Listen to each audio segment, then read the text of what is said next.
Tanti amanti per vino per la 25esima festa al Montevago, 2 giorni di eventi nel cuore della Valle del Belice per celebrare il vino. Sabato e domenica scorsa anche un convegno dedicato all'imprenditoria femminile nel mondo vitivinicolo con le donne del vino siciliano. Le interviste di Giuffrida. Un successone direi, dopo 2 anni dalla pandemia, dopo un periodo in cui la gente è stata costretta a restare a casa, vedere oggi una folla, un bagno di folla a Montevago per la festa del vino non può che renderci intanto contenti e orgogliosi delle nostre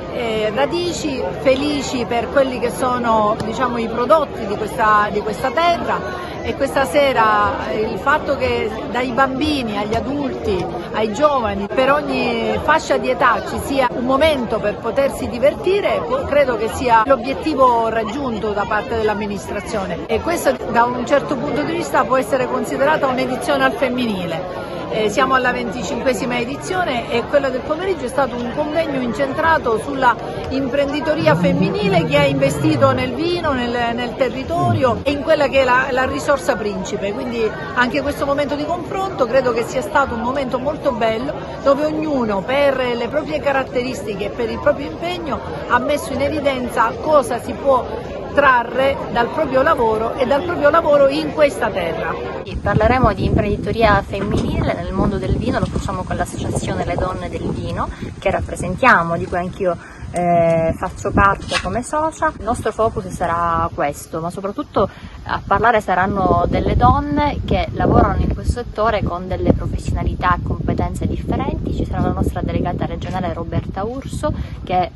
responsabile pubbliche relazioni di Sette Soli, Federica Fina, Giuditta Raccuglia, un enologo della cooperativa CVA Canicattì, e poi Samantha Di Lauro, un'imprenditrice di origini piemontesi che si è trasferita a Mefi, ha fondato un'azienda di sole donne, una donna veramente straordinaria, e approfondiremo questo tema raccontando le nostre esperienze e fornendo anche degli spunti di riflessione per poter dare l'opportunità a chi lo vuole di entrare in questo mondo e poter fare la differenza. In azienda mi occupo anche di enoturismo, che reputo la parte più bella del mio lavoro, perché mi consente di poter condividere la storia della nostra cantina con tutte le persone che ci vengono a trovare, ma in realtà il mondo del vino e soprattutto dell'enoturismo, quando incontri le persone, io lo definisco multididattico, perché parli di un territorio, parli di storia, parli di una realtà imprenditoriale, di una famiglia, di tanti temi, e quindi è un mondo molto bello che è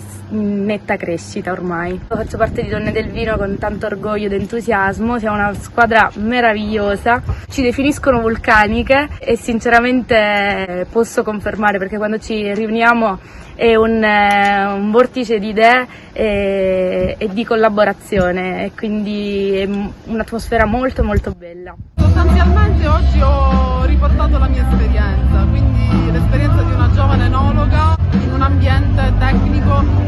di appannaggio prettamente maschile fino a qualche anno fa, che adesso ovviamente si sta allargando a nuove vedute. Io non ho mai subito delle discriminazioni in quanto donna in questo ambito, devo dire che sono stata sempre accettata e mai discriminata, né a livello